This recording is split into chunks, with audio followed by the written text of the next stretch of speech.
Our America and Theirs. Kennedy and the Alliance for Progress. The debate at Punta del Este. Economics cannot be separated from politics. Speech at Punta del Este, August 8, 1961, 19.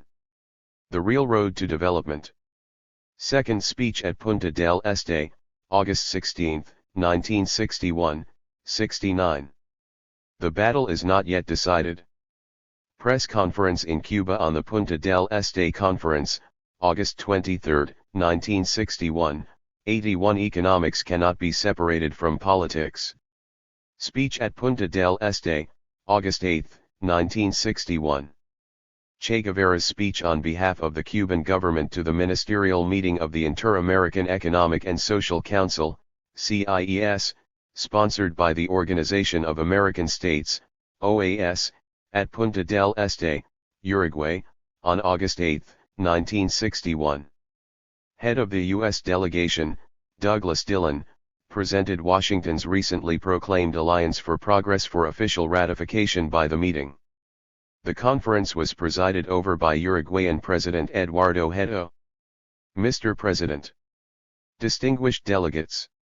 Like all the delegations, we must begin by expressing our appreciation to the government and people of Uruguay for the cordial reception they have given us during this visit. I would also like to personally thank the distinguished president of this gathering for the gift he made to us of the complete works of Rodo, and would like to explain to him the two reasons why we are not beginning this presentation with a quotation from that great Latin American. The first is that I went back to Ariel after many years, looking for a passage that would express, at the present time, the ideas of someone who is, more than a Uruguayan, a man of our Americas, an American from the Rio Bravo to the south. But Rodo expresses throughout his Ariel the violent struggle and the contradictions of the Latin American peoples against the nation that 50 years ago was already interfering in our economy and in our political freedom. And it was not proper to quote this in someone else's house. And the second reason, Mr. President, is that the head of one of the delegations here offered us a quotation from José Martí to begin his presentation. Well, we will answer Martí with Martí. But with the anti-imperialist and anti-feudal Martí who died facing Spanish bullets, fighting for the liberty of his homeland and as he put it in one of his last letters trying, with Cuba's liberty, to prevent the United States from falling upon Latin America. At that International Monetary Conference to which the distinguished president of the Inter-American Bank referred in his inaugural address when he spoke of the 70 years of waiting, Martí said, "Whoever speaks of economic union speaks of political union. The nation that buys, commands, the nation that sells, serves. Commerce must be balanced to assure freedom. A nation that wants to die sells to one nation only, and a nation that would be saved sells to more than one. The excessive influence of one country over another's commerce becomes political influence. Politics is the work of men who surrender their feelings to an interest. When a strong nation supplies another with food, she requires that the recipients serve her. When a strong nation wants to engage another in battle, she forces those who have need of her to become her allies and to serve her. A nation that wants to be free must be free in matters of trade. It must distribute its trade among nations that are equally strong. If one is to be preferred, give preference to the one who needs it the least. Let there be neither unions of the Americas against Europe, nor with Europe against a nation of the Americas. Only the mind of some university student could deduce an obligation to political union from the geographic coincidence of our living together in the Americas. Commerce follows the land and sea routes of the earth, going to whatever country has anything to exchange, be it a monarchy or a republic. Let us be in union with the whole world and not with just a part of it, not with one part against another. If the republics of the Americas have any function at all, it is certainly not to be herded by one of them against the future republics. That was Martí 70 years ago, Mr. President. Well, having complied with the elementary duty of honoring the dead and of repaying the kindness that the distinguished delegate has shown to us, we pass on to the fundamental part of our presentation, the analysis of why we are here, to characterize the conference. And I must say, Mr. President, that I disagree, in the name of Cuba, with almost all the statements that have been made, although I do not know if I disagree with all the private thoughts of everyone. I must say that Cuba's interpretation is that this is a political conference. Cuba does not agree that economics can be separated from politics, and understands that they always go together. That is why you cannot have experts who speak of models when the destinies of a people are at stake. And I am also going to explain why this conference is political. It is political because all economic conferences are political, but it is also political because it was conceived against Cuba, and because it has been conceived to counter the example that Cuba represents throughout Latin America. And if there is any doubt about that, on the 10th, in Fort Amador in the Panama Canal Zone, General Decker, while instructing a group of Latin American military men in the art of repressing the people, spoke of the technical conference in Montevideo and said that it had to be backed. But that is nothing. In the inaugural message on August 5, 1961, President Kennedy asserted, "Those of you at this conference are present at an historic moment in the life of this hemisphere. This is far more than an economic discussion, or a technical conference on development. In a very real sense it is a demonstration of the capacity of free nations to meet the human and material problems of the modern world." I could continue quoting the Prime Minister of Peru, where he also refers to political themes, but in order not to tire the distinguished delegates, for I can foresee that my presentation will be a bit long, I will refer to some statements made by the experts, a term we place within quotation marks on point 5 of the draft text. At the end of page 11, it is stated as a definitive conclusion. To establish, on a hemispheric and national level, regular consultative procedures with the trade union advisory committees, so that they may play an influential role in the political formulation of programs that might be approved in the special session. And to drive home my point, so no doubt can remain as to my right to speak of political matters, which is what I plan to do in the name of the Cuban government. Here is a quotation from page 7 of that same report on point 5 in question: "Delay in accepting the responsibility of democratic media to defend the essential values of our civilization, without any weakening or commitments of a material sort, would signify irreparable damage to democratic society and the imminent danger of the disappearance of the freedoms enjoyed today, as has occurred in Cuba." Cuba is spelled out. Where today all newspapers, radio, television, and movies are controlled by the absolute power of the government. In other words, distinguished delegates, in the report we are to discuss, Cuba is put on trial from a political point of view. Very well then, Cuba will state its truths from a political point of view, and from an economic point of view, as well. We agree with only one thing in the report on point 5 by the distinguished experts, only one phrase, which defines the present situation: "A new stage is beginning in relations between the peoples of the Americas," it says, and that is true. Except that the new stage begins under the star of Cuba, free territory of the Americas. And this conference, and the special treatment that the delegations have received, and the credits that may be granted, all bear the name of Cuba, whether the beneficiaries like it or not, because a qualitative change has taken place in the Americas. A country can take up arms, destroy an oppressing army, form a new popular army, stand up to the invincible monster, wait for the monster's attack, and then defeat it. And this is something new in Latin America, gentlemen, and what makes this new language possible and what makes relations easier between everyone except, of course, between the two great rivals of this conference. At this time, Cuba cannot even speak of Latin America alone. Cuba is part of a world that is experiencing intense anguish because we do not know if one of the parts, the weakest, but the most aggressive, will commit the stupid mistake of unleashing a conflict that would necessarily be a nuclear one. Cuba is on the alert, distinguished delegates, because she knows that imperialism would perish enveloped in flames, but that Cuba would also suffer in its own flesh the price of imperialism's defeat, and she hopes that it can be accomplished by other means. Cuba hopes that her children will see a better future, and that victory will not have to be won at the cost of millions of human lives destroyed by the atomic bomb. The situation of the world is tense. We are not gathered here just for Cuba, not in the least. Imperialism has to protect its rearguard because the battle is being fought on all sides, in a moment of great tension. The Soviet Union has reaffirmed its decision to sign the Berlin Peace Treaty, and President Kennedy has announced that he might even go to war over Berlin.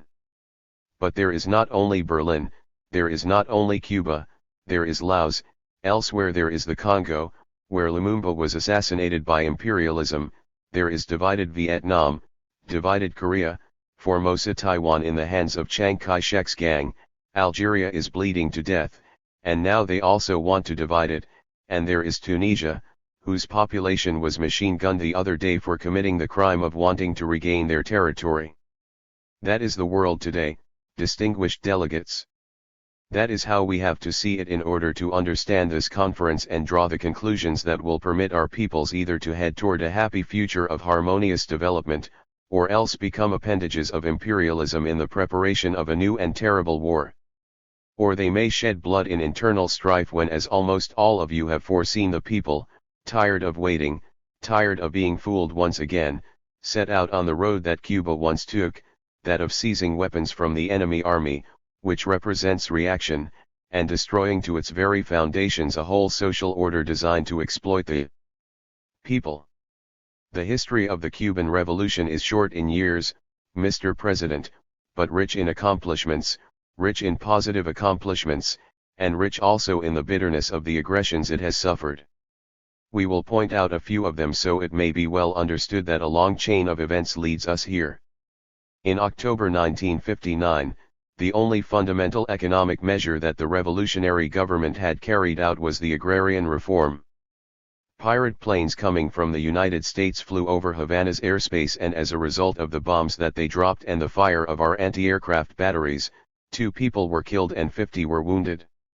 Then there was the burning of the sugarcane fields, which constitutes economic aggression, an aggression against our wealth. The United States denied all responsibility until a plane blew up, pilot and all, and the origin of those pirate craft was indisputably demonstrated. This time the U.S. government was kind enough to offer apologies. The España sugar mill was also bombed in February 1960 by these planes. In March of that year, the steamship La Cabra, which was bringing arms and munitions from Belgium, exploded at the Havana docks in an accident that the experts said was intentional and that killed 100 people. In May 1960, the conflict with imperialism became direct and sharp.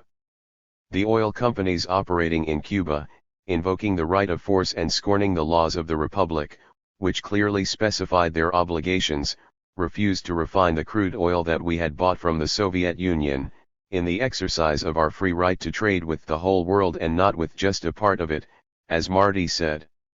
Everyone knows how the Soviet Union responded, by sending us, in a real effort, hundreds of ships to annually transport 3.6 million tons, the total of our crude oil imports, to keep our whole industrial apparatus moving, which today runs on the basis of oil. In July 1960, there was the economic aggression against Cuban sugar, although some governments have not yet recognized it as such. The contradictions became sharper, and the meeting of the OAS took place in August 1960, in Costa Rica. There in August 1960, I repeat, it was stated: the intervention or threat of intervention by an extracontinental power in the affairs of the American republics, even when it is invited, is strongly condemned. It is declared that the acceptance by an American state of a threat of extracontinental intervention endangers American solidarity and security, which obligates the Organization of American States to condemn and reject it with equal energy.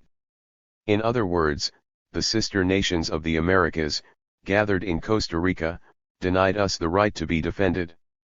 It is one of the strangest denials in the history of international law. Of course, our people are rather disobedient to the dictates of technical assemblies, and they gathered in a great assembly of Havana, approving unanimously with more than 1 million hands raised to the sky, 1/6 of the total population of the whole country, what was called the Declaration of Havana, one of whose points states: The National General Assembly of the People of Cuba, confident that it is expressing the general opinion of the peoples of Latin America, reaffirms that democracy is not compatible with financial oligarchy, with discrimination against blacks and outrages by the Ku Klux Klan, or with the persecution that drove scientists like Oppenheimer from their posts, deprived the world for years of the marvelous voice of Paul Robeson, held prisoner in his own country, and sent the Rosenbergs to their deaths. Against the protests of a shocked world, including the appeals of many governments and of Pope Pius XII. The National General Assembly of the People of Cuba expresses the Cuban conviction that democracy cannot consist solely of elections that are nearly always fictitious and managed by rich landowners and professional politicians, but rather it lies in the right of the citizens to determine their own destiny, as this Assembly of the People is now doing. Furthermore, democracy will come to exist in Latin America only when people are really free to make choices, when the poor are not reduced by hunger, social discrimination, illiteracy, and the legal system to the most wretched impotence. To sum up, the National General Assembly of the People of Cuba condemns the exploitation of human by human and the exploitation of the underdeveloped countries by imperialist finance capital. This was a declaration of our people made before the whole world, to show our resolve to defend with arms, with our blood, and with our lives, our freedom and our right to determine the destiny of our country in the way our people think best. There followed many skirmishes and battles, verbal at times, with deeds at others, until December 1960, when the Cuban sugar quota in the U.S. market was cut once and for all. The Soviet Union responded in the manner that you know. Other socialist countries did likewise, and contracts were signed to sell to the whole socialist area 4 million tons of sugar, at a preferential price of 4 cents. That naturally saved the situation for Cuba, which unfortunately is still today as much of a one-crop country as are the majority of the countries of Latin America, and as dependent upon a single market, on a single product at that time as the rest of her sister countries are today. It seemed that President Kennedy was initiating the new era that has been so talked about. And in spite of the fact that the verbal battle had been so intense between President Kennedy and the Prime Minister of our government, we hoped things would improve. President Kennedy in his speech issued some clear warnings on a range of Latin America issues, but he appeared to publicly accept that the case of Cuba must now be considered as a fait accompli. We were mobilized at that time, but the day after Kennedy's speech, demobilization was ordered. Unfortunately, on March 13, 1961, the day President Kennedy announced the Alliance for Progress, the pirate attack on our refinery at Santiago de Cuba took place, endangering the installations and taking the life of one of those defending it. We were thus again faced with an accomplished fact. In that speech, which I have no doubt will be remembered, Kennedy also said that he hoped the peoples of Cuba and the Dominican Republic, for whom he felt great sympathy, could join the community of free nations. Within a month there was Playa Girón Bay of Pigs invasion, and a few days later President Trujillo was mysteriously assassinated. We were always enemies of President Trujillo, we merely take note of the bare fact, which has not been clarified in any way up to the present time. Afterward, a true masterpiece of belligerence and political naivete was prepared, called the White Paper. According to the magazines that chatter so much in the United States, even provoking the ire of President Kennedy, its author is one of the distinguished advisors of the U.S. delegation that is with us today. It is an indictment filled with distortions about Cuban reality, and was conceived to prepare for what was coming. The revolutionary regime betrayed their own revolution, said the White Paper, as if it were the judge of revolutions and of how to make revolutions, the great appraiser of revolutions in the Americas. The Castro regime offers a clear and present danger to the authentic revolutions of the Americas. The word revolution also needs the barnacles scraped off it now and then, as one of the members presiding here said. The Castro regime refuses to negotiate amicably. This in spite of our having said many times that we will sit down on an equal basis to discuss our problems with the United States. I take advantage of the opportunity now, on behalf of my government, Mr. President, to state once more that Cuba is ready to sit down to discuss as equals everything that the U.S. delegation wishes to discuss, but on the strict basis that there be no prior conditions. In other words, our position is very clear on this matter. The white paper calls the Cuban people to subversion and to revolution against the Castro regime. Yet, in spite of this, on April 13, 1961, President Kennedy once more spoke and affirmed categorically that he would not invade Cuba and that the armed forces of the United States would never intervene in Cuba's internal affairs. 2 days later, unmarked planes bombed our airports and reduced to ashes the greater part of our ancient air force, the remnants of what Batista's men had left behind when they fled. In the UN Security Council, Mr. Adlai Stevenson gave emphatic assurances that they were Cuban pilots, from our air force, unhappy with the Castro regime, who had carried out such a deed. And he stated he had spoken with them. On April 17, the unsuccessful invasion took place. Our entire people, united and on a war footing, once more demonstrated that there are forces stronger than widespread propaganda, that there are forces stronger than the brutal force of arms, that there are higher values than the value of money. They threw themselves in a mad rush onto the narrow paths that led to the battlefield, many of them massacred on the way by the enemy's superiority in the air. 9 Cuban pilots were the heroes of that struggle, with the old planes. 2 of them gave their lives, 7 of them are exceptional witnesses to the triumph of freedom's weapons. The Bay of Pigs invasion was over, and to be brief, for there is no need to offer proof when the guilty party confesses, distinguished delegates, President Kennedy assumed full responsibility for the aggression. Perhaps at that time he did not remember the words he had spoken a few days before. You might think that the history of aggressions was over. Nevertheless, I'll give you a scoop, as the newspaper people say. On July 26 of this year, armed counter-revolutionary groups at the Guantanamo naval base were waiting for Commander Raúl Castro at 2 strategic places in order to assassinate him. The plan was intelligent and macabre. They would fire upon Commander Raúl Castro while he was on the road from his house to the mass meeting at which we celebrate the date of our revolution. If they failed, they would dynamite the foundation, or rather, they would detonate the already dynamited foundations of the stand from which our compañero Raúl Castro would preside over that patriotic meeting. And a few hours later, distinguished delegates, U.S. mortars would begin firing from Cuban territory against the Guantanamo naval base. So the whole world would clearly understand the matter. The Cubans, exasperated because in the midst of their personal quarrels one of those communists over there was assassinated, were attacking the Guantanamo naval base, and the poor United States would have no recourse but to defend itself. That was the plan our security forces, which are much more efficient than you might imagine, discovered a few days ago. All that I have just told you is why I believe the Cuban Revolution cannot come to this conference of illustrious experts to speak about technical matters. I know that you think, it is because they do not know about these things. And perhaps you are right.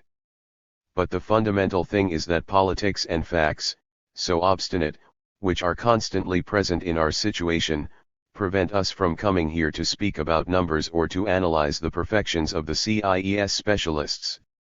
There is a series of political issues that are circulating.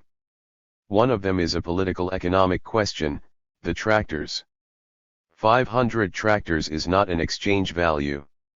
500 tractors is what our government estimates would allow it to repair the material damage caused by the 1,200 mercenaries. They do not pay for a single life because we are not accustomed to placing a dollar value on the lives of our citizens, or a value on equipment of any kind. And much less on the lives of the children who died there, of the women who died there at the Bay of Pigs. But we want to make it clear that if the exchange of human beings, those we call gusanos, worms, for tractors seems to be an odious transaction, something from the days of piracy, we could make an exchange of human beings for human beings. We direct our remarks to the gentlemen from the United States. We reminded them of the great Puerto Rican patriot Pedro Albizu Campos, on the verge of death after being in a dungeon of the empire for years and years, and we offered them whatever they wanted for the freedom of Albizu Campos. We reminded the nations of the Americas who might have political prisoners in their jails that we could make an exchange. No one responded. Naturally, we cannot force that exchange. It is simply up to those who think that the freedom of those valiant Cuban counter-revolutionaries, the only army in the world that surrendered in its entirety, with almost no losses. Whoever thinks that these individuals should be set free, let them set free their political prisoners. Then all the jails of the Americas will be resplendent, or at least their political prisons will be empty. There is another problem, also of a political economic nature. This is, Mr. President, that our air transport fleet is being brought, plane by plane, to the United States. The procedure is simple: a few ladies enter a plane with guns hidden in their clothing, they hand them over to their accomplices, the accomplices murder the guard, they put a gun to the pilot's head, the pilot heads for Miami, and a company, legally of course because in the United States everything is done legally, files a suit for debts against the Cuban government, and then the plane is confiscated. But it so happens that among those many Cuban patriots, and in addition there was a U.S. patriot, but he is not ours, there was a Cuban patriot in the United States. And he, all by himself, without anyone telling him anything, decided to better the record of the hijackers of the two-engine planes, and he brought to Cuban shores a beautiful four-engine plane. Naturally, we are not going to use this four-engine plane, which is not ours. We respect private property, but we demand the right to be respected in kind, gentlemen. We demand an end to shams, the right for there to be organizations in the Americas that can say to the United States, gentlemen, you are committing a vulgar outrage. You cannot take the planes of another country even though it may be opposed to you. Those planes are not yours. Return those planes, or sanctions will be imposed against you. Naturally we understand that, unfortunately, there is no inter-American body strong enough to do this. Nevertheless, in this August conclave, we appeal to the sense of fairness and justice of the U.S. delegation, in order to normalize the situation with regard to the hijacking of our respective planes. It is necessary to explain what the Cuban Revolution is, what this special event is that has made the blood of the world's empires boil, and that has also made the blood of the dispossessed of the world, or of this part of the world at least, boil with hope. It is an agrarian, anti-feudal, and anti-imperialist revolution that under the imperatives of its internal evolution and of external aggressions became transformed into a socialist revolution, and that declares itself as such before all the Americas, a socialist revolution. A socialist revolution that took the land from those who had plenty and gave it to those who used to be hired to work that land, or distributed it in cooperatives among other groups of people who had no land on which to work, even as hired hands. It is a revolution that came to power with its own army and on the ruins of the oppressor's army, a revolution that looked around when it came to power and dedicated itself to the systematic destruction of all the old forms of the structure that upheld the dictatorship of an exploiter class over the exploited class. It destroyed the army completely, as a caste, as an institution, not as men, except for the war criminals who were shot before a firing squad. This too was done openly before the public opinion of the continent and with a clear conscience. It is a revolution that has reaffirmed national sovereignty and that, for the first time, has called in its own name and in the name of all the peoples of the Americas and of the world for the return of all territories unjustly occupied by foreign powers. It is a revolution that has an independent foreign policy, that comes here to this meeting of American states as one more Latin American country, that goes to the meeting of the non-aligned nations as one of its important members, and that participates in the deliberations of the socialist countries and is considered by them to be a fraternal nation. It is, then, a revolution with humanist characteristics. It is in solidarity with all the oppressed peoples of the world. It is in solidarity, Mr. President, because as Marty also said, every true human must feel on their own cheek every blow dealt against the cheek of another. And every time that an imperialist power subjugates a territory, it is a blow against every inhabitant of that territory. That is why we struggle for the independence of other countries, for the independence of the occupied territories, indiscriminately, without asking about the political regime or about the aspirations of those who fight for their independence. We support Panama, which has a piece of its territory occupied by the United States. We call the islands near the south of Argentina the Malvinas and not the Falkland Islands. And we call the island that the United States snatched from Honduras and from which it is insulting us over radio and telegraph, Swan Island. Here in the Americas we are constantly fighting for the independence of the Guyanas and the British Antilles. We accept the fact of an independent Belize because Guatemala has already renounced its sovereignty over that piece of its territory.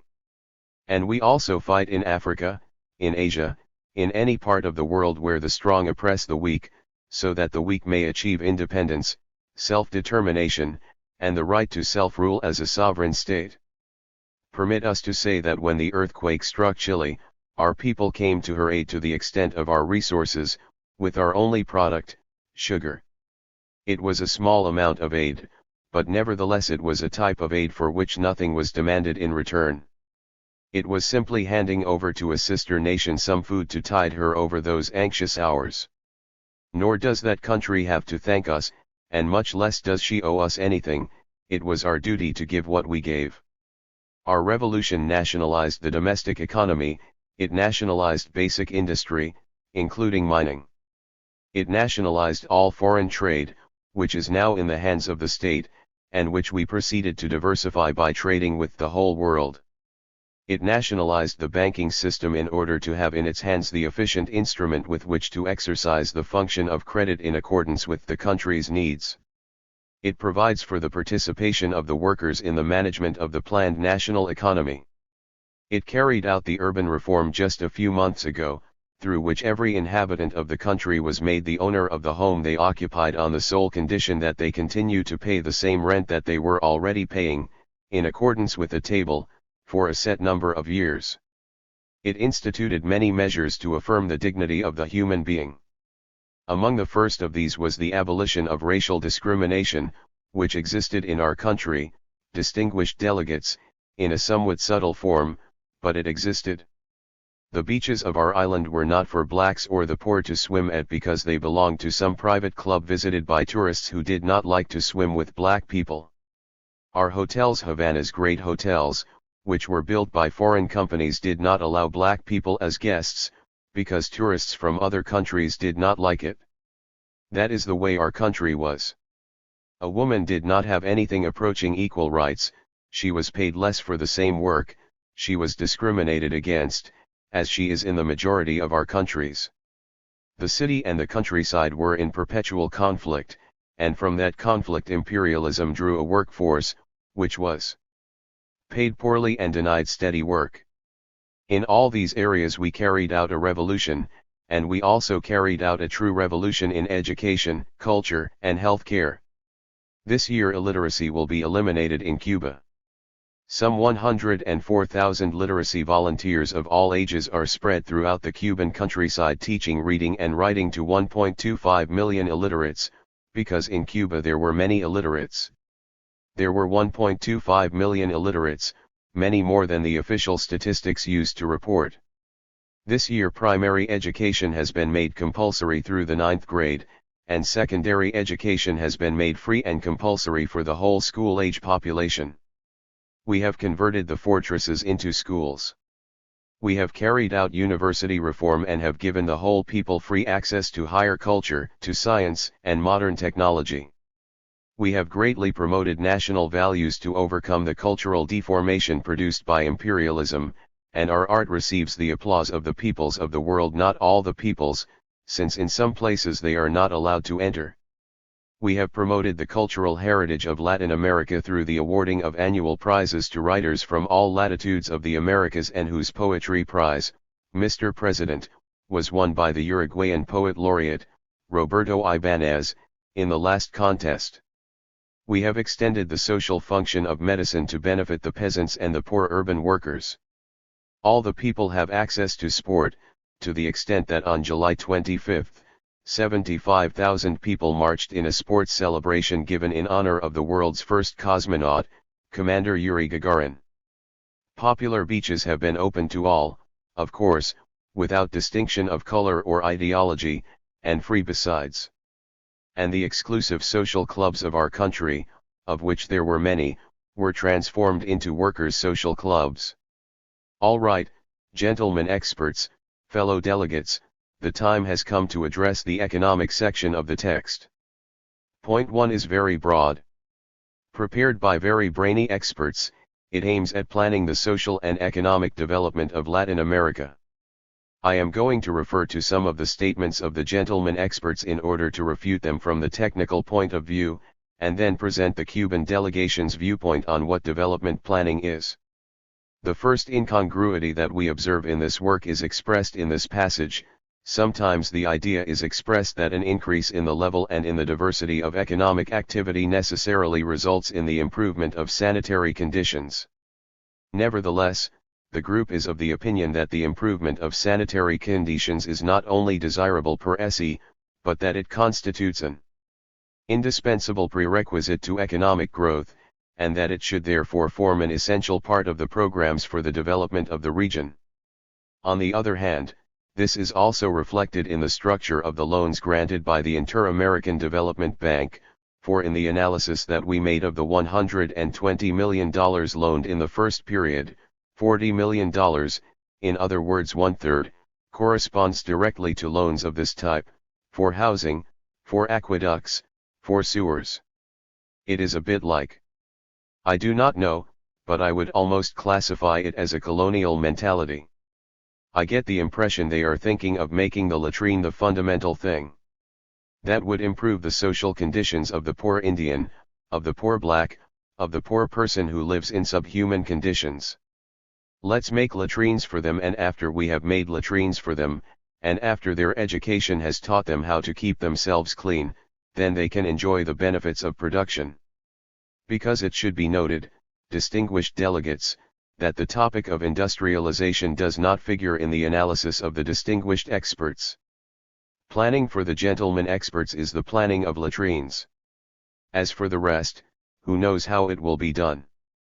If the President will allow me, I will express my deepest regrets in the name of the Cuban delegation for the loss of the services of such an efficient specialist as the one who directed this first group, Dr. Felipe Pazos. With his intelligence and capacity for work, and with our revolutionary activity, within 2 years Cuba could have become the paradise of the latrine, even if we did not have a single one of the 250 factories that we are beginning to build, even if we had not carried out the agrarian reform. I ask myself, distinguished delegates, if they are not trying to make fun of us, not Cuba, because Cuba is not included, since the Alliance for Progress is not for Cuba but against her, and since it is not established to give 1 cent to Cuba, but if they are not trying to make fun of all the rest of the delegates. Do you get the impression, just a little, that your leg is being pulled? You are given dollars to build highways, you are given dollars to build roads, you are given dollars to dig sewers. Gentlemen, what do you build roads with? What do you dig the sewers with? What do you build houses with? You do not have to be a genius for that. Why do not they give dollars for equipment, dollars for machinery, dollars so that our underdeveloped countries, all of them, can become industrial agricultural countries, at one and the same time? Really, it is sad. On page 10, in the part about development planning under point 6, it is made evident who the real author of this plan is. Point 6 says, to establish more solid basis for the granting and utilization of external financial aid, especially to provide effective criteria to evaluate individual projects. We are not going to establish the most solid foundations for granting and utilization because we are not the ones granting, you are the ones who are receiving, not granting. We, Cuba, are watching, and it is the United States that is making the grants. This point 6, then, is drafted directly by the United States. It is the recommendation of the United States, and this is the spirit of the whole abortive scheme called point 1. But I want to impress upon you one thing. We have spoken a good deal about politics. We have denounced what is a political plot here. We have emphasized in conversations with the distinguished delegates Cuba's right to express these opinions, because Cuba is directly attacked in point 5. Nevertheless, Cuba does not come here to sabotage the meeting, as some of the newspapers or many of the mouthpieces of the foreign information agencies are claiming. Cuba comes to condemn what is worthy of condemnation from the point of view of principles. But Cuba also comes to work harmoniously, if possible, in order to straighten out this thing that has been born so distorted, and Cuba is ready to collaborate with all the distinguished delegates to set it right and make it into a beautiful project. The Honorable Mr. Douglas Dillon in his speech cited financing. That is important. We must speak of financing if we are all to get together and speak of development, and we have all assembled here to talk with the one country that has the capital for financing. Mr. Dillon says, looking at the years to come and at the sources of external financing, international entities such as Europe and Japan as much as the United States, new private investments and investments of public funds. If Latin America takes as a precondition the necessary internal measures, it can logically expect that its efforts, he does not even say, if it takes these measures this will happen, but only it can logically expect. He continues, will be matched by an influx of capital on the order of at least $20 billion in the next 10 years, with the majority of these funds coming from official sources. Is this how much there is? No, only $500 million are approved. This is what is being talked about.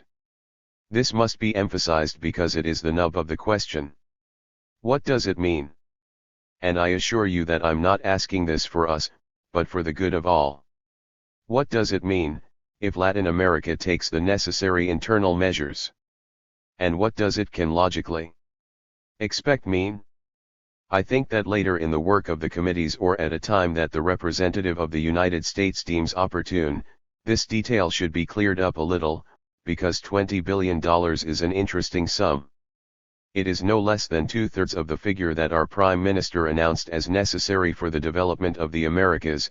Push it a little more and we arrive at $30 billion. But that $30 billion has to arrive in jingling cash, dollar by dollar, into the national coffers of each one of the countries of the Americas, with the exception of this poor Cinderella who probably will receive nothing.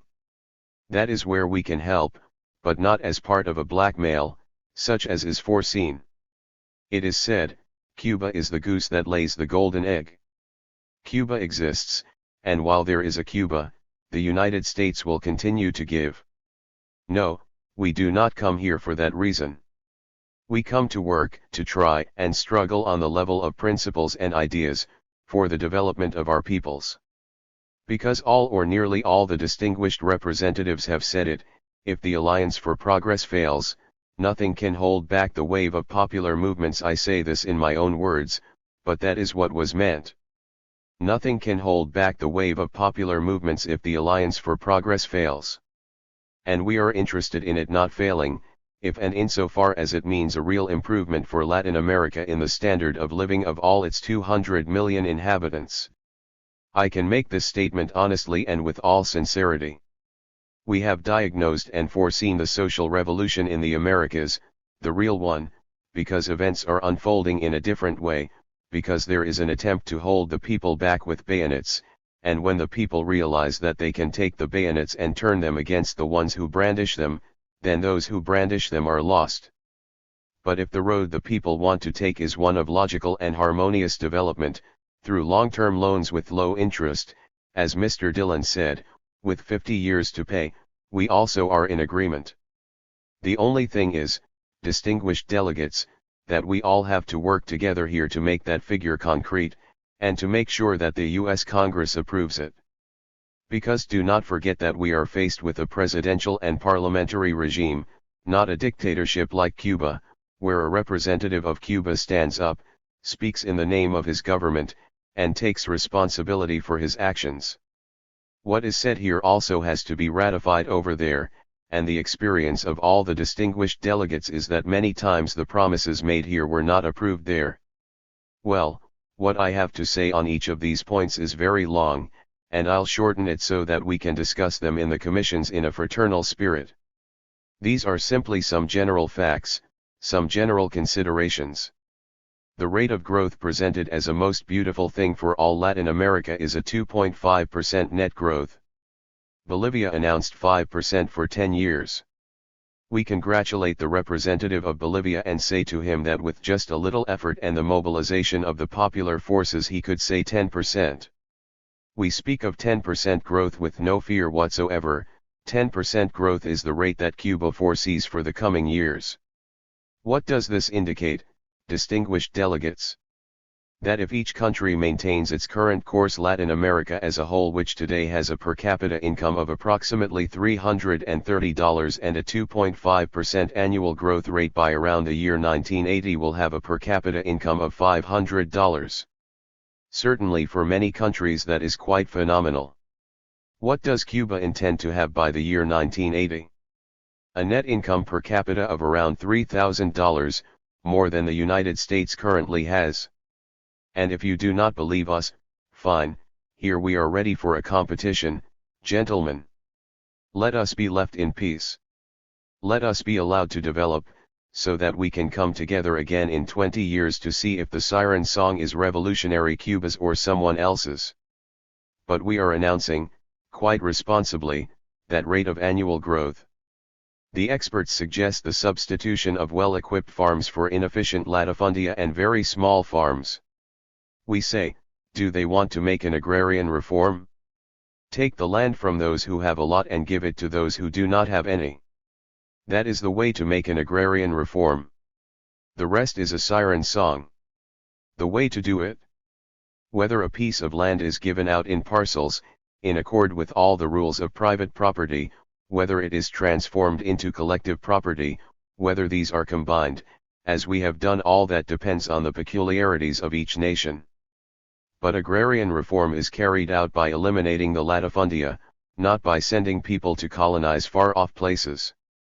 In the same way I could talk about the redistribution of income, which is a reality in Cuba. Those who have more have it taken away, and those who have nothing or very little are allowed to have more. Because we have made the agrarian reform. Because we have made the urban reform. Because we have reduced electrical and telephone rates, which, by the way, was the first skirmish with the foreign monopolies.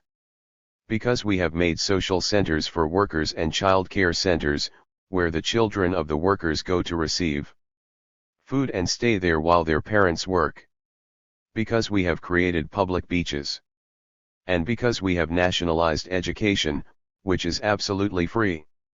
In addition, we are working on an extensive health plan.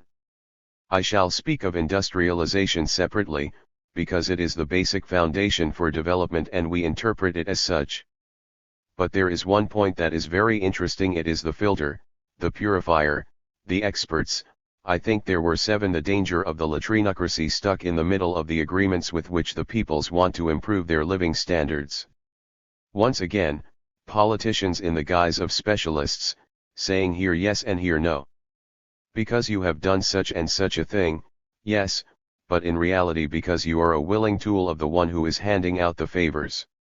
And nothing for you because you have done this wrong, but in reality because you are not a tool of the one handing out the favors, because you say, for example, that you cannot accept as the price of any loan that Cuba be attacked. That is the danger, without mentioning that the small countries, as in everything, are the ones who receive little or nothing. Distinguished delegates, there is only one place where the small countries have the right to kick up a fuss, and that is here, where each vote is one vote, and where this question has to be put to a vote. And the small countries, if they have a mind to, can count on the militant vote of Cuba against the measures of the 7, measures that are sterilized, purified, and aimed at channeling credits, with technical disguises, in another direction. What is the situation that really leads to authentic planning, planning that must be coordinated with everyone, but that cannot be subject to any supranational body? We understand, and we did it this way in our country, distinguished delegates, that the precondition for real economic planning is for political power to be in the hands of the working class. That is the sine qua non of genuine planning for us. Moreover, the total elimination of imperialist monopolies and state control of the fundamental productive activities are necessary. Having those 3 points well nailed down, you then proceed with the planning of economic development. Otherwise, everything will be lost in words, speeches, and meetings. Besides this, there are 2 requirements that will decide whether or not this development makes use of the potential lying dormant in the heart of the peoples, now waiting to be awakened. These are, on the one hand, the rational, centralized direction of the economy by a single authority, which has the ability to make decisions. I'm not speaking of dictatorial powers, but the power to decide, and, on the other, the active participation of all the people in the tasks of planning.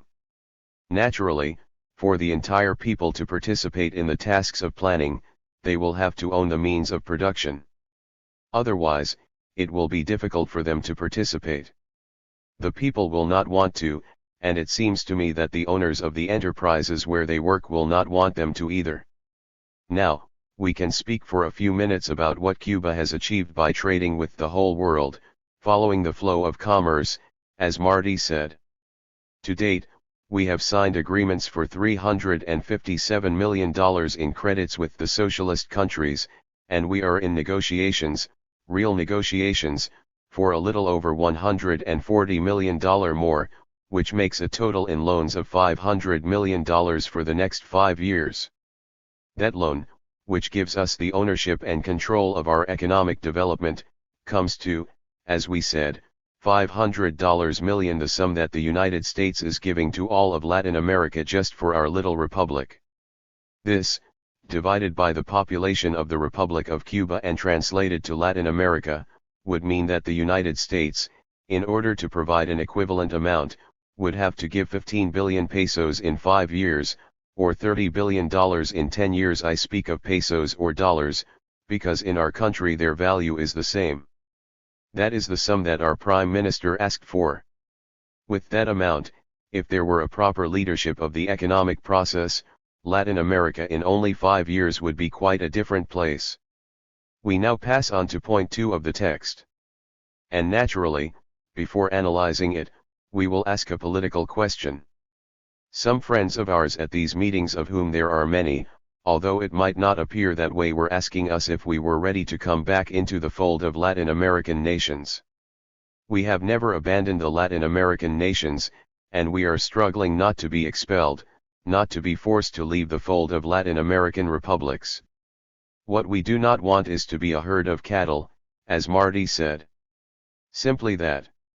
We denounce the dangers of the economic integration of Latin America because we are familiar with the example of Europe.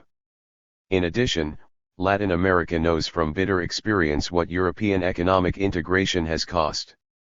We denounce the danger of the international monopolies completely manipulating trade relations inside the free trade associations. But we also announce here, to this conference, and we hope we are accepted, that we are willing to join the Latin American Free Trade Association, like any other member, also criticizing when necessary, but complying with all the rules, as long as Cuba's particular economic and social organization is respected and as long as its socialist government is accepted as an accomplished and irreversible fact. In addition, equal treatment and equitable enjoyment of the advantages of the international division of labor must also be extended to Cuba. Cuba must participate actively and can contribute a great deal to alleviate many of the serious bottlenecks that exist in the economies of our countries, with the aid of the centrally managed, planned economy, and with a clear and defined goal. Nevertheless, Cuba also proposes the following measures. We propose the initiation of immediate bilateral negotiations for the evacuation of bases or territories in member countries occupied by other member countries, so that there are no more cases like the one reported by the delegation from Panama, where Panama's wage policy cannot be implemented in a piece of her own territory. The same is happening to us, and, speaking from the economic point of view, we would like to see that anomaly disappear. We propose the study of rational plans of development and the coordination of technical and financial assistance from all the industrialized countries, without ideological or geographic distinctions of any kind. We also propose that guarantees be obtained to safeguard the interests of the weaker member countries, the banning of acts of economic aggression by some members against others, the guarantee of protection of Latin American entrepreneurs against the competition of foreign monopolies, the reduction of U.S. tariffs on industrial products of the integrated Latin American countries. And we state that, as we see it, foreign financing should take place only through indirect investments that fulfill the following conditions: that they not be subject to political demands or discriminate against state enterprises, that they be allotted in accord with the interests of the receiving country, that they carry interest rates no higher than 3%, with repayment in no less than 10 years, and renewable in case of difficulties with the balance of payments, that the attachment or confiscation of ships and aircraft by one member country against another be banned, that tax reforms be initiated that do not fall upon the working masses and that are protection against the action of foreign monopolies. Point 3 of the text has been treated with the same delicacy as the others by the distinguished experts. They have taken up the matter with two delicate little tweezers, raised the veil a little bit, and let it fall immediately, because it is a tough one. It would have been desirable, they say, and even tempting, for the group to have formulated ambitious and spectacular recommendations. However, this was not done owing to the numerous complex technical problems that would have had to be resolved. That is why the recommendations that are formulated necessarily had to be limited to what was considered technically feasible. I do not know if I'm being too shrewd, but reading between the lines, there do not seem to be any pronouncements. The Cuban delegation therefore proposes concretely that from this meeting we should obtain the following: a guarantee of stable prices, without any coulds or might-haves, without we would examine or we shall examine, but, simply, guarantees of stable prices, expanding, or at least stable, markets, guarantees against economic aggression, guarantees against the unilateral suspension of purchases in traditional markets, guarantees against the dumping of subsidized agricultural surpluses, guarantees against protectionism aimed at the production of primary materials, and the creation of conditions in the industrialized countries for the purchase of primary materials with a greater degree of processing. Cuba declares that it would be desirable for the U.S. delegation to answer, in the commissions, whether it will continue to subsidize its production of copper, lead, zinc, sugar, cotton, wheat, and wool. Cuba asks whether the United States will continue to apply pressure against member countries to prevent them from selling their surplus primary products to the socialist countries and thus broadening their market. And now comes point 5 of the text, since point 4 is nothing but a report. This point 5 is the other side of the coin. Fidel Castro said at the time of the Costa Rica conference that the United States had gone there with a sack of gold in one hand and a club in the other. Here today, the United States comes with the sack of gold fortunately even bigger in one hand, and the barrier to isolate Cuba in the other. It is, anyway, a triumph of historical circumstances. But point 5 of the text establishes a program of measures for Latin America aimed at the regimentation of thought, the subordination of the trade union movement, and, if possible, the preparation of military aggression against Cuba. 3 steps are contemplated throughout the whole document: the mobilization, beginning immediately, of the Latin American mass media against the Cuban Revolution and against the struggles of our peoples for their freedom, the formation at a later meeting of an inter-American federation of press, radio, television, and cinema, which would allow the United States to direct the policy of all the organs of public opinion in Latin America. Of all of them there are not many now that are outside their sphere of influence, but they want all of them. In addition, they want to exercise monopoly control over new information agencies and to absorb as many of the old ones as possible.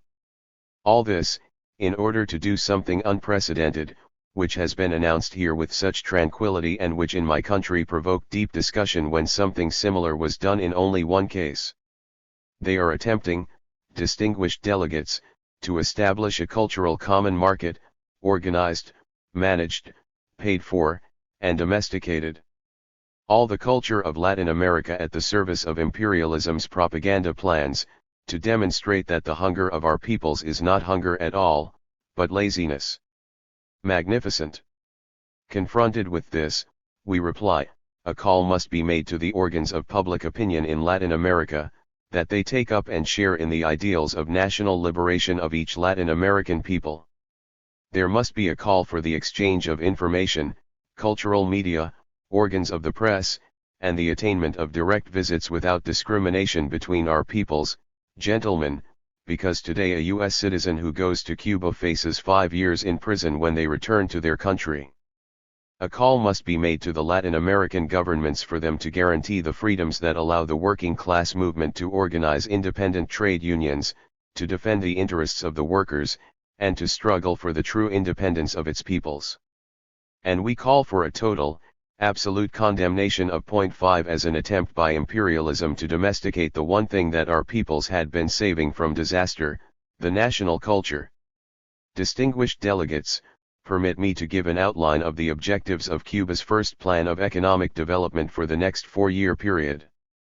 The overall rate of growth will be 12%, that is to say, more than 9.5% net per capita growth, transforming Cuba into the most industrial country in Latin America in relation to its population, as the following data indicates: first place in Latin America in per capita production of steel, cement, electrical energy and, except for Venezuela, oil refining.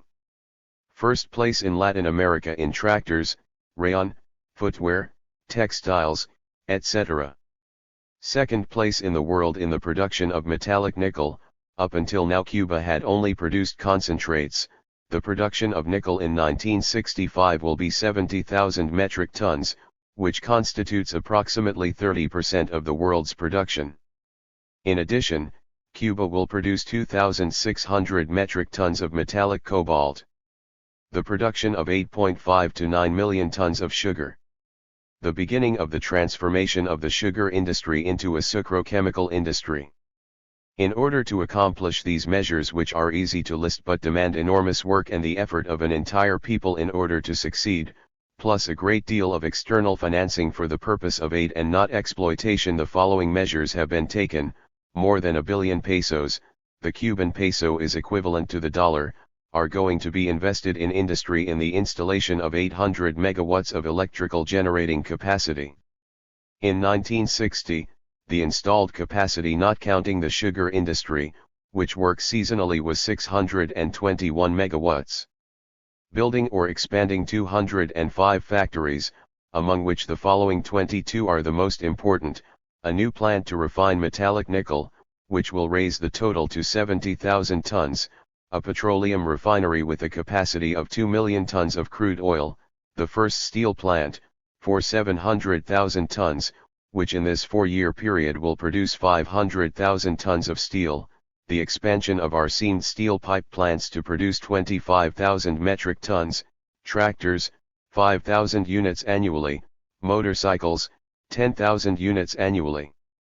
3 cement plants and the expansion of the existing ones for a total of 1.5 million metric tons, which will raise our production to 2.5 million tons annually, metal containers, 291 million units, expansion of our glass factories to 23,700 metric tons annually, 1 million square meters of window glass, a new factory for making 10,000 cubic meters of plywood from bagasse, a plant for making 60,000 metric tons of bagasse cellulose, in addition to one for wood cellulose of 40,000 metric tons annually, a 60,000 ton ammonium nitrate plant, 60,000 tons of simple superphosphate, 81,000 metric tons of triple superphosphate, 132,000 metric tons of nitric acid, 85,000 metric tons of ammonia, 8 new textile plants and the expansion of the existing ones with 451,000 spindles, a canaf sack factory producing 16 million sacks. And there are other factories of less importance, for a total of 205 to date. These credits have been contracted for, up until now, in the following way: $200 million with the Soviet Union, $60 million with the People's Republic of China, $40 million with the Socialist Republic of Czechoslovakia, $15 million with the Romanian People's Republic, $15 million with the Hungarian People's Republic, $12 million with the Polish People's Republic, $10 million with the German Democratic Republic and $5 million with the Bulgarian Democratic Republic. The total contracted for to date is $357 million. The new negotiations that we expect will shortly conclude are mostly with the Soviet Union, which, as the most industrialized country in the socialist area, is the one that has offered the most extensive support.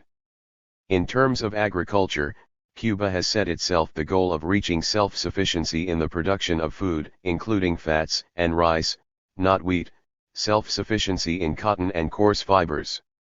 The creation of exportable surpluses of tropical fruits and other agricultural products, whose contribution to exports will triple the present levels.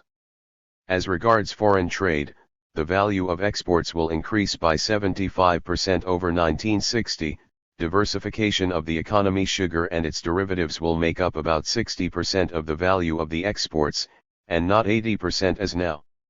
As regards construction, the elimination of 40% of the present housing shortage, including the bohías, which are Cuban huts, the rational combination of construction materials to increase the use of local materials without sacrificing quality. There is one point I would like to spend a minute on, that is education. We have laughed at the group of experts who would put education and sanitation as the condition sine qua non to begin the path of development. This seems to us to be an aberration, but that does not make it less true that once the path of development is taken, education must proceed parallel with it. Without an adequate technological education, development is retarded. Therefore, Cuba has carried out a complete reform of education. It has expanded and improved educational services and has developed an overall educational plan. At present, Cuba occupies first place in Latin America in the allocation of resources to education, 5.3% of the national income. The developed nations devote 3 to 4% and Latin America from 1 to 2% of their national income to education. In Cuba, 28.3% of the current expenses of the state are for the Ministry of Education. Including other organizations that dedicate financial resources for education, that percentage rises to 30%. Among the Latin American countries, the next highest allocates 21% of its budget. An increase in the budget to education, from $75 million in 1958 to $128 million in 1961, is an increase of 71%. The total expenses for education, including the literacy campaign and building schools, come to $170 million, 25 pesos per capita. In Denmark, for example, $25 per capita a year are spent on education, in France, $15, in Latin America, $5. The creation, in 2 years, of 10,000 schoolrooms and the appointment of 10,000 new teachers. Cuba is the first country in Latin America that fully satisfies the needs of primary instruction for the entire student population, an aspiration of the principal project of UNESCO in Latin America for 1968, already achieved today in Cuba. These really marvelous accomplishments and figures, absolutely true, that we present here, distinguished delegates, have been made possible by the following measures: the nationalization of instruction, making it secular and free, and allowing complete utilization of its services, the creation of a system of scholarships, which guarantees meeting all the students' needs, in accordance with the following plan: 20,000 scholarships for basic secondary schools from 7th to 9th grade, 3,000 for the pre-university institutes, 3,000 for art instructors, 6,000 for universities, 1,500 for courses in artificial insemination, 1,200 for courses in agricultural machinery, 14,000 for courses in tailoring and sewing and home economics for peasant women, 1,200 for the training of rural school teachers, 750 for introductory courses in elementary education, 10,000 scholarships and study stipends for students of technological education, and, in addition, hundreds of scholarships to study technology in the socialist countries, the creation of 100 centers of secondary education, with each municipality having at least one. This year in Cuba, as I announced, illiteracy is being wiped out. It is a marvelous sight.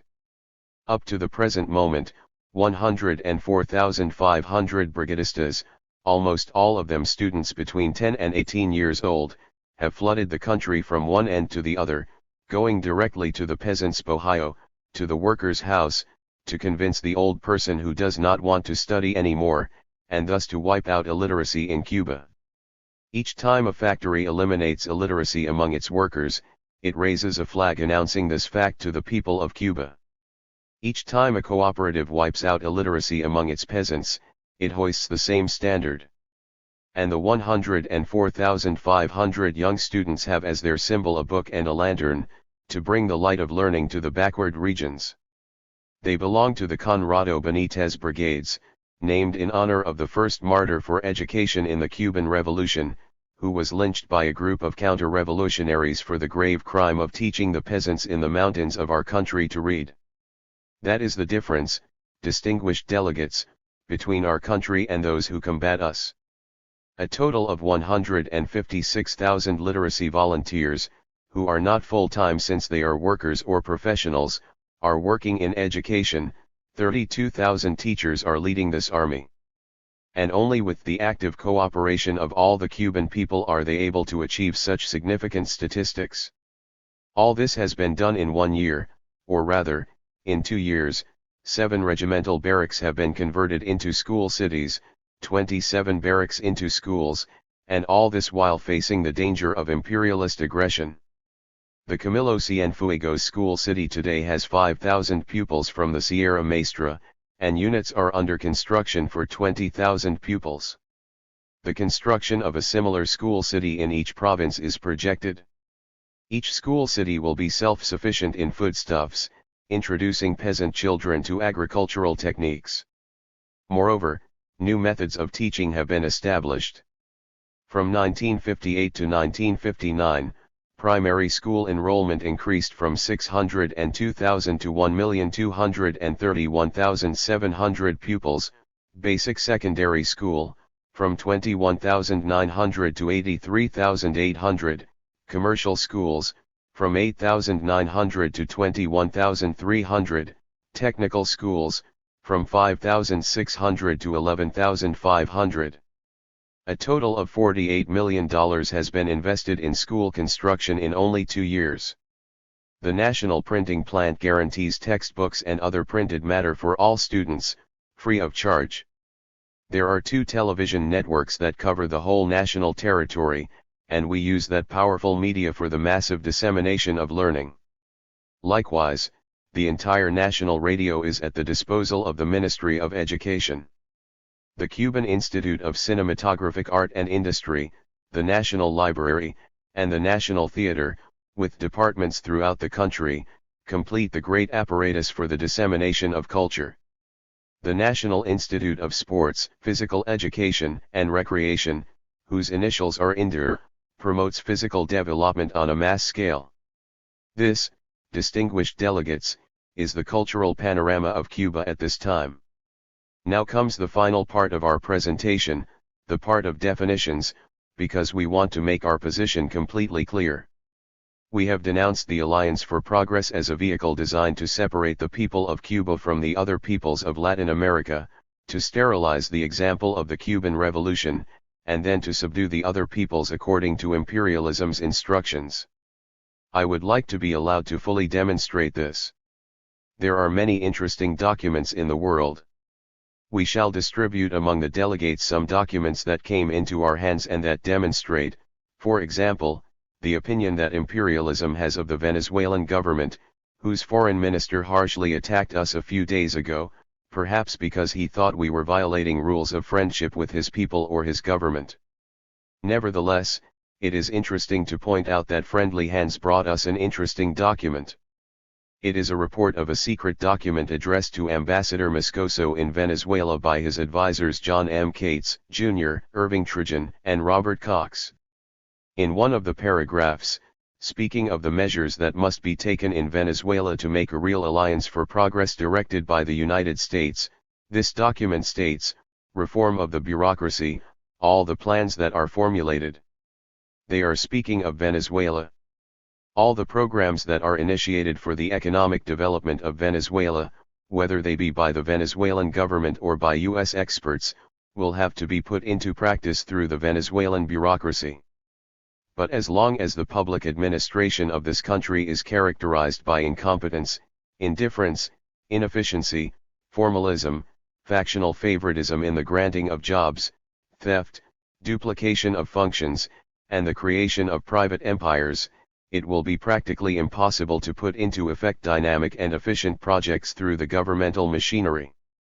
For that reason, the reform of the administrative apparatus is possibly now the most fundamental necessity, which is not only directed to correcting basic economic and social injustice, but which also could imply reconditioning the very instrument by which all the other basic reforms and development projects will be molded.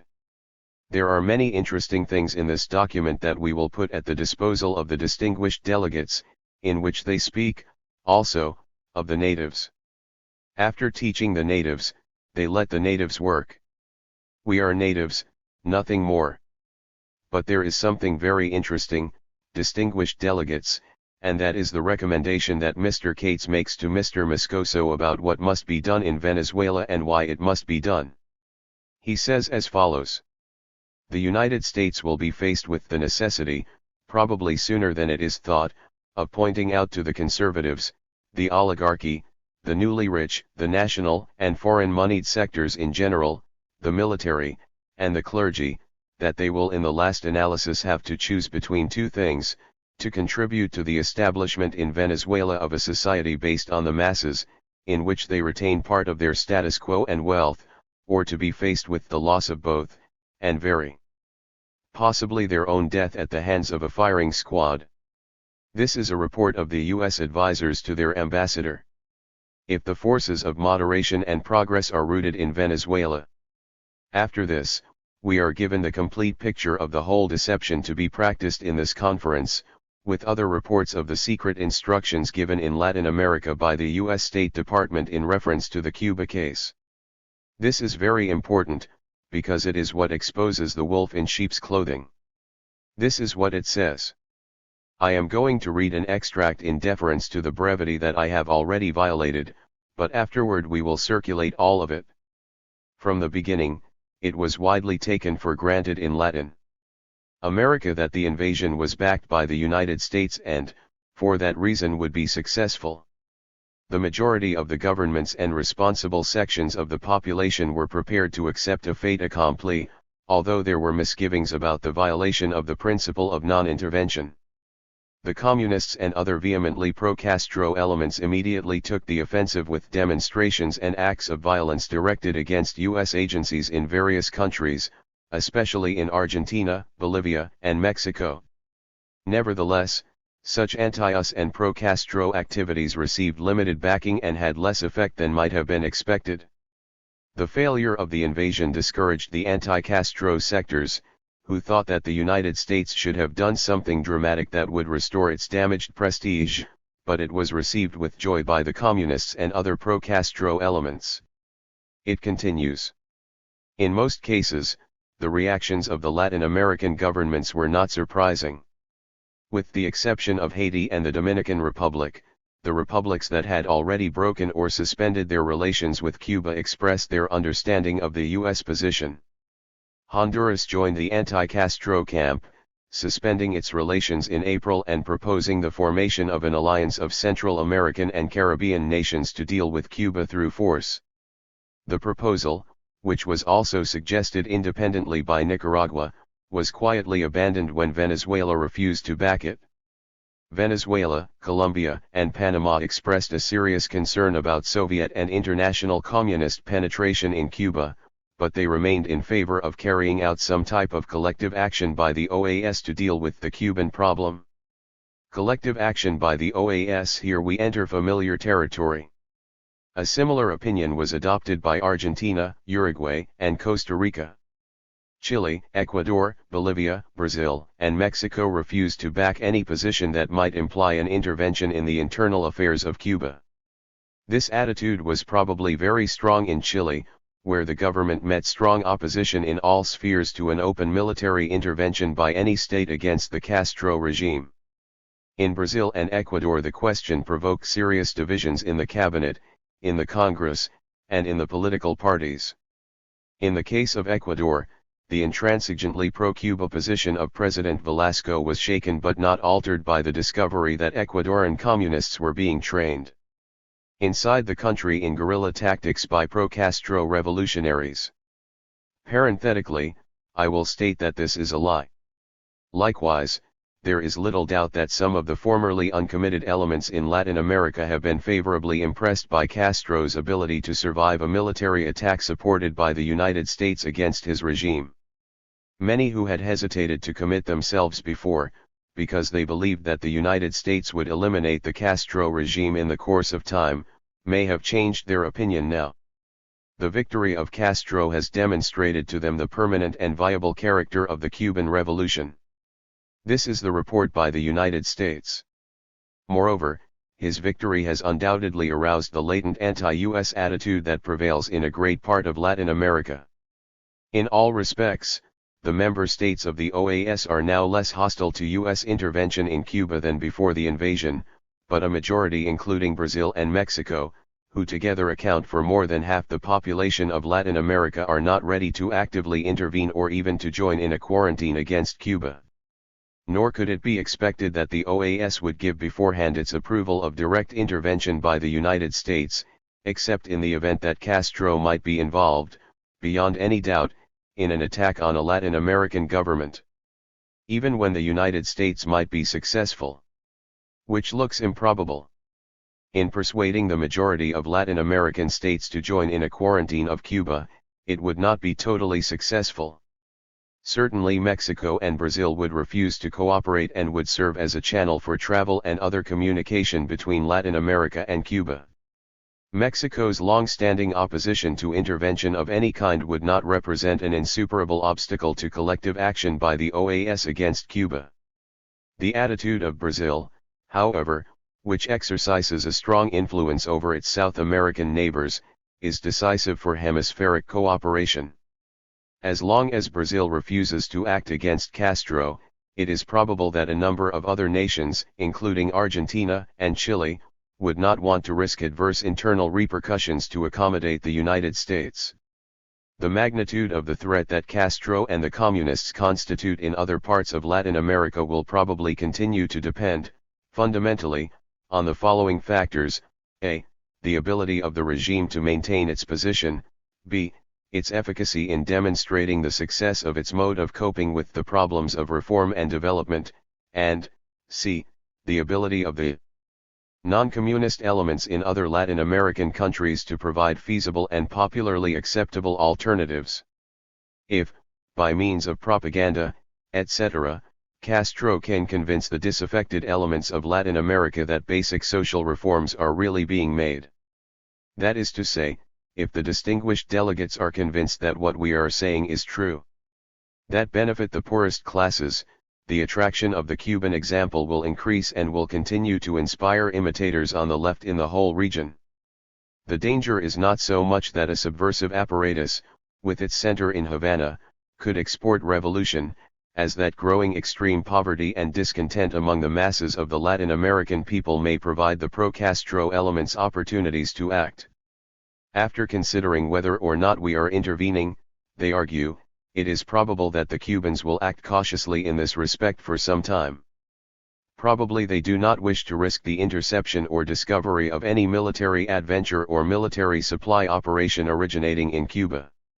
Such an eventuality would lead to a hardening of official Latin American opinion against Cuba, possibly to the point of providing tacit support to U.S. intervention, or at least giving possible motives for sanctions on the part of the OAS. For these reasons, and owing to Castro's concern with the defense of his own territory at this time, the use of Cuban military forces to support insurrection in other places is extremely improbable. So, distinguished delegates who might have doubts, the government of the United States is announcing that it is very difficult for our troops to interfere in the internal affairs of other countries. As time goes on, and with the absence of direct Cuban intervention in the internal affairs of neighboring states, the present fears of Castroism, of Soviet intervention in the regime, of its socialist nature, they put it in quotation marks, and of repugnancy for the repression of Castro's police state, will tend to decrease, and the traditional policy of non-intervention will reassert itself. It says further on, apart from its direct effect on the prestige of the United States in that area, which undoubtedly has decreased as a result of the failure of the invasion, the survival of the Castro regime could have a profound effect on Latin American political life in coming years. Likewise, it prepares the scene for a political struggle in the terms promoted by communist propaganda for a long time in this hemisphere, with the anti-United States, popular, in quotation marks, forces on one side, and the ruling groups allied to the United States on the other. The governments that promise an evolutionary reform over a period of years, even at an accelerated pace, will be confronted by political leaders who promise an immediate remedy for the social ills by means of the confiscation of property and the overturning of the society. The most immediate danger of Castro's army for Latin America could very well be the danger to the stability of those governments that are presently attempting evolutionary social and economic changes, rather than to those that have tried to prevent such changes, in part due to the tensions and heightened expectations that accompany social changes and economic development. The urban unemployed and the landless peasants of Venezuela and Peru, for example, who have hoped that Acción Democrática and the opera would implement reforms, constitute a quick source of political strength for the politician who convinces them that change can be implemented much more rapidly than the social democratic movements have promised. The popular support that the groups seeking evolutionary changes presently enjoy, or the potential backing that they normally could obtain as the Latin American masses become more active politically, would be lost to the degree that the extremist political leaders, utilizing the example of Castro, can rally support for revolutionary change. And in the last paragraph, gentlemen, appears our friend who is present here. The Alliance for Progress could very well provide the stimulus to carry out more intensive reform programs. But unless these are initiated rapidly and begin soon to show positive results, it is probable that they will not be sufficient to counterbalance the growing pressure of the extreme left. The years ahead will witness, almost surely, a race between those who are attempting to initiate evolutionary reform programs and those who are trying to generate mass support for fundamental economic and social revolution. If the moderates are left behind in this race, they could, in time, see themselves deprived of their mass support and caught in an untenable position between the extremes of right and left. These are, distinguished delegates, the documents the Cuban delegation wanted to place before you, in order to analyze frankly the Alliance for Progress. Now we all know the private judgment of the U.S. State Department. The economies of the Latin American countries have to grow, because if they do not, a phenomenon called Castroism will come to the fore, which will be dreadful for the United States. Well then, gentlemen, let us make the Alliance for Progress on those terms. Let the economies of all the member countries of the OAS really grow. Let them grow so that they consume their own products and not so that they are turned into a source of income for the U.S. monopolies. Let them grow to assure social peace, not to create new reserves for an eventual war of conquest. Let them grow for us, not for those abroad. And to all of you, distinguished delegates, the Cuban delegation says with all frankness, we wish, on our conditions, to be within the Latin American family. We want to live with Latin America. We want to see you grow, if possible, at the same rate that we are growing, but we do not oppose your growing at another rate. What we do demand is the guarantee of non-aggression for our borders. We cannot stop exporting our example, as the United States wants, because an example is something intangible that crosses borders. What we do guarantee is that we will not export revolution. We guarantee that not one rifle will be moved from Cuba, that not one weapon will be moved from Cuba for fighting in any other country in Latin America. What we cannot guarantee is that the idea of Cuba will not take root in some other country of Latin America, and what we do guarantee this conference is that if urgent measures of social prevention are not taken, the example of Cuba will take root in the people. And then that statement that once gave people a lot to think about, which Fidel made one July 26 and which was interpreted as an aggression, will again be true. Fidel said that if the social conditions continued as they have been until now, the Andes would become the Sierra Maestra of Latin America. Distinguished delegates, we call for an alliance for progress, an alliance for our progress, a peaceful alliance for the progress of all. We are not opposed to being left out in the distribution of loans, but we are opposed to being left out in participating in the cultural and spiritual life of our Latin American people, to whom we belong. What we will never allow is a restriction on our freedom to trade and have relations with all the peoples of the world. And we will defend ourselves with all our strength against any attempt at foreign aggression, be it from an imperial power or be it from some Latin American body that concurs in the desire of some to see us wiped out. To conclude, Mr. President, distinguished delegates, I want to tell you that some time ago we had a meeting of the General Staff of the Revolutionary Armed Forces in my country, a general staff to which I belong. An aggression against Cuba was being discussed, which we knew would come, but we did not know when or where. We thought it would be very big, in fact, it was going to be very big. This happened prior to the famous warning of the Prime Minister of the Soviet Union, Nikita Khrushchev, that their rockets could fly beyond the Soviet borders. We had not asked for that aid and we did not know about their readiness to aid us. Therefore, we met knowing that the invasion was coming, in order to face our final destiny as revolutionaries. We knew that if the United States invaded Cuba, there would be a massive slaughter, but that in the end we would be defeated and expelled from every inhabited place in the country. We members of the General Staff then proposed that Fidel Castro retire to a secure place in the mountains and that one of us take charge of the defense of Havana. Our Prime Minister and leader answered at that time with words that exalt him, as do all his actions, that if the United States invaded Cuba and Havana was defended as it should be defended, hundreds of thousands of men, women, and children would be slaughtered by Yankee weapons, and the leader of a people in revolution could not be asked to take shelter in the mountains, that his place was there, where the cherished dead were to be found, and that there, with them, he would fulfill his historic mission. That invasion did not take place, but we maintain that spirit, distinguished delegates. For that reason I can predict that the Cuban Revolution is invincible, because it has a people and because it has a leader like the one leading Cuba. That is all, distinguished delegates.